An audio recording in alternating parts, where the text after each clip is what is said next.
Alright guys, welcome back to my channel. Today I wanted to share with you my tips on how to raise a healthy eater. I have been told by many that my daughter is such a good eater. I don't want to jinx myself because I know kids are just different, and a lot of times one kid could be a great eater and the other one could not. So I'm not saying that this is all my doing. I think a lot of it is her. But I would have to say that there are different things that we have done that I found to be really helpful in terms of her taking a liking to different foods. So I'm going to share those with you today. I really hope that they help. I know having a picky eater, I would be super stressed. I could see how much that could weigh on you as a mom, just wondering if your kid is getting enough nutrients and all the different aspects of that. So I hope that you find this helpful today. Don't forget to share your tips with myself and other moms down below so that we can help each other out. Without further ado, here are my tips on how to raise a healthy eater. My first tip, if you're starting from the get-go, if you don't have children yet or haven't started solids yet, is to consider baby-led weaning. I actually have a video on baby-led weaning that I'll link in the cards and in the description box down below. But the concept of baby-led weaning is not giving your kids purees, but giving them baby-friendly food. And one of the benefits of baby-led weaning is exposing them to real healthy food from a young age. And through that process as well, they get to explore food and really feel in control of eating and exploring the different foods that you give them. And I truly think this has helped my daughter develop a liking for food, feeling in control and able to explore it herself as opposed to just being fed a puree until the jar is empty. Also, from a young age, it made her familiar with different types of textures, like textures of potatoes and textures of beans and oatmeal and all the different things that we started giving her from a young age. So I really think that being exposed to those things then has helped her continue to want to eat them as she has grown. And for the record, she is almost 2 right now and she is still eating very well. I don't want to focus this whole video on baby-led weaning, but I definitely think that is important. And even just the first foods that you give your children, especially avoiding things like rice cereal, things that are more sweet, have been shown to have a positive impact on children liking more food as they continue to grow up. Okay, this one you might not want to hear that much, especially if you struggle with your diet, but our kids copy what we eat. And if we have a bunch of junk in the house and are eating unhealthy things that we don't want our kids to be eating, we can't blame them for wanting to eat them too. My husband and I eat pretty well. The main thing, if you're struggling with this, I would just say is try and keep that food out of your house and make small realistic changes one at a time. Maybe I could do a whole video on just healthy eating as an adult and what we do to manage that realistically and manage cravings and binging on bad food or whatever. But my point is that our kids imitate us, and if we're not making healthy choices, if we're eating pizza every night or eating all this processed stuff all day long, of course that's what our kids are going to want to eat. You know, if that's all we're offering them, if that's what we're eating, we can't blame them if we try and give them a salad once a week. I don't know, I guess a salad isn't something you give like a young child.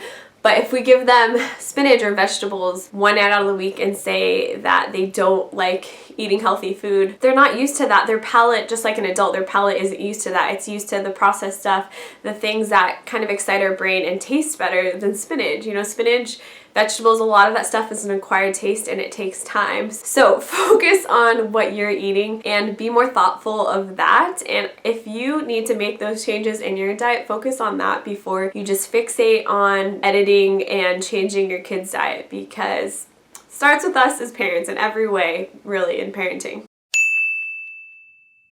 My second tip, this is kind of for older kids, not like 6 months and up, but that is to get your kid involved in making the food. It's so funny, my daughter will eat things that aren't even edible really when she is involved doing it because it just makes her interested in it. Just like I remember, I think I was at some after school program when I was young, I had a single mom, and there was a cooking class that we do once a week, and we made zucchini. We learned how to, it was so simple, but how to dice it up, and we seasoned it. I still remember with butter and with thyme and salt.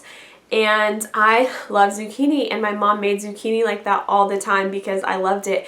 And I don't even think I loved zucchini. I just, being able to be a part of that and learn how to cook it was something that made me start to like zucchini, which is so crazy. But I find the same is true with my daughter. I would say about 1.5 or even before then, I started to get her more involved in helping me make food. Oftentimes, even when she's in her high chair, I will tell her what I'm doing because she sees me. We have a small kitchen, so I'm pretty much right there and she can see what I'm doing, whether I'm chopping up a tomato or washing lettuce. I'll just tell her what I'm doing and engage her, and just letting her become part of that process really makes her more interested in the food. She'll also help me after I wash green beans. I personally like to trim the ends off them and cut them in small pieces. I just like to use our kitchen scissors for that. So I'm very weary of knives. I don't get my daughter involved when I'm working with knives at all. So that's something I can show her from afar if she's just watching. But I'll have a bowl and I'll be trimming the ends off in one portion, and then I just have her break them in half. And yeah, it's not perfect or whatever, and they're kind of raggedy, whatever, not perfect green beans, but she'll start to gnaw on the green beans and eat them raw just like that. I'm not even trying to get her to do that, but she just is interested in it, and that is one example. Another thing is I'll have her help me peel potatoes. She doesn't really help me, but I'll just kind of make up a job for her, like to scrub them, or maybe I'll have her empty the peels into the trash can, but she'll even want to start chewing on the peels. Obviously she realizes that a raw potato peel doesn't taste the best, but my point is you can see it's getting her very interested in the food. Or for making muffins, I'll have her, she always wants to see what I'm doing. Whenever I'm in the kitchen, she's always saying up, up, up. So I do my best after I finish cutting or whatever I need to do to show her. I'll hold her. It's probably a little dangerous, but I'll show her what I'm stirring on the stove or the different things that I'm doing, and that has absolutely helped her become more interested in different foods. It's getting her involved in the process of preparing and cooking them, and even picking them out of the grocery store. Just seeing that whole process is something that gets her interested in it and wanting to try new foods. How you present food to your kids. Oh my gosh, this is such a good one. This is almost the best tip. So if you're gonna give them broccoli, don't be like, here's the broccoli, I hope you like it. You know what I mean? Because if you're gonna go out for ice cream, it's like, oh, we're gonna go out for ice cream. Aren't you excited? What flavor are you gonna get? We need to have at least either a neutral attitude about something or a positive one, you know? But if we carry that negative connotation, especially if other foods have a better connotation, like, ooh, you're gonna get some pizza, we should be like, ooh, you're gonna get some cauliflower, ooh, you're gonna get some strawberries, you know? Be very thoughtful of how, especially from the beginning, I think we doubt how perceptive kids are to these things, and I still have to, sometimes I catch myself still, but I try and be nonchalant about food. Yes, a cookie may excite me, but I don't want to sway my daughter's liking towards food based on my preferences. I'm very thoughtful about glorifying unhealthy food in the way that our culture tends to do it as treats, and I try and be more casual about it. Like if she's gonna get something sweet, like if we're at a party and there's cake or something, which I don't give her normally, I try and won't make a big deal of it, like, oh my gosh, you're gonna get some cake, yeah, even though I may be thinking that in my head. I try and just be really nonchalant, and whenever I offer her other more healthy things, I'm super positive about it. I try and never be hesitant or let her catch on to the fact that I think she might not like it, and to not act like they're already going to reject it while you're offering it to them, to not be hesitant to offer them the healthy things, because they will pick up on that and they will wonder why you're hesitant, and lots of times that will manifest in their response. And it's probably going to be more of a mental shift for you, but just be thoughtful about that. I promise you guys it will make a difference.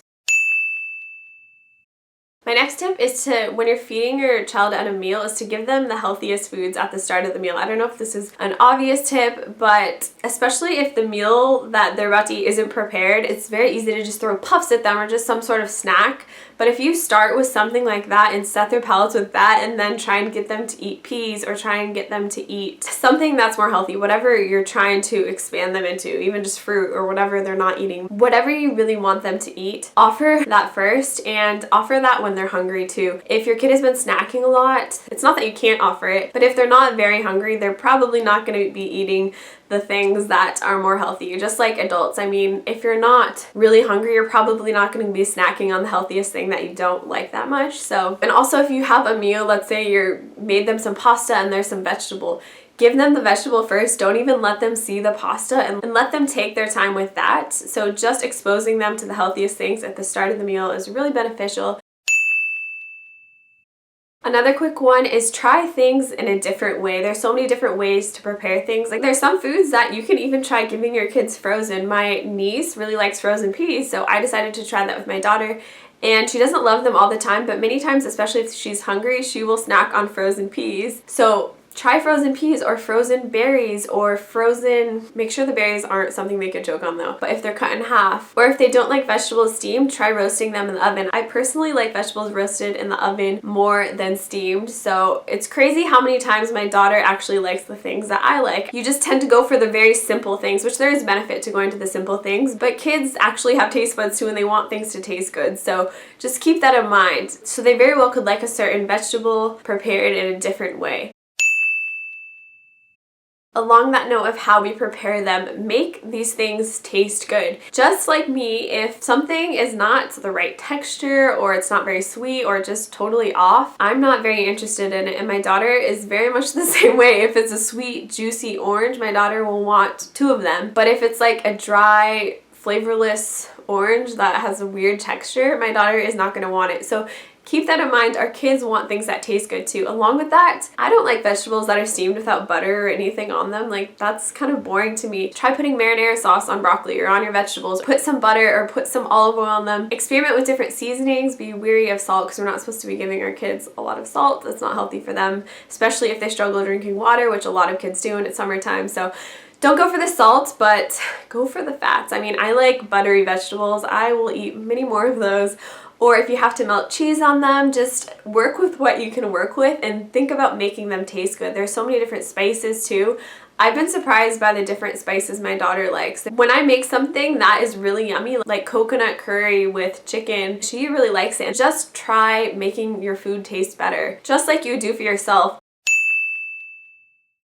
Keep offering food to them. I've heard somewhere that it takes up to 30 times to be exposed to something before we can start to like it. I always try and continually offer my daughter things. Sometimes I have a hard time and I think, oh, she doesn't like that. But just continue to offer, continue to offer, continue to offer. Because if you just stop offering, you're never going to make progress. I think you'll be surprised with the progress that you can make just by being persistent and offering it to them. Alright guys, I really hope that these tips helped you. I would love for you to share your other tips with other moms down below, and I'd love to hear them as well in case I'm not so lucky next time around. But I think all these things have played a really big role in what my daughter chooses to eat and the fact that she's a good eater, and I just hope that they help you. I just feel for you moms if you struggle with this and struggle with picky eaters. Just keep doing your best, and I pray that you don't let it weigh on you and you just don't judge yourself. Just with anything else in parenthood, take it with a grain of salt. Everything's gonna be okay. Your kid's gonna be okay. If they're not eating, they'll eat if they're hungry. You know, just don't internalize all the stress of it. It's not worth it. Yes, it's convenient and great to have a kid who'll eat good food, but just don't stress out about it because nothing is worth our stress and worry.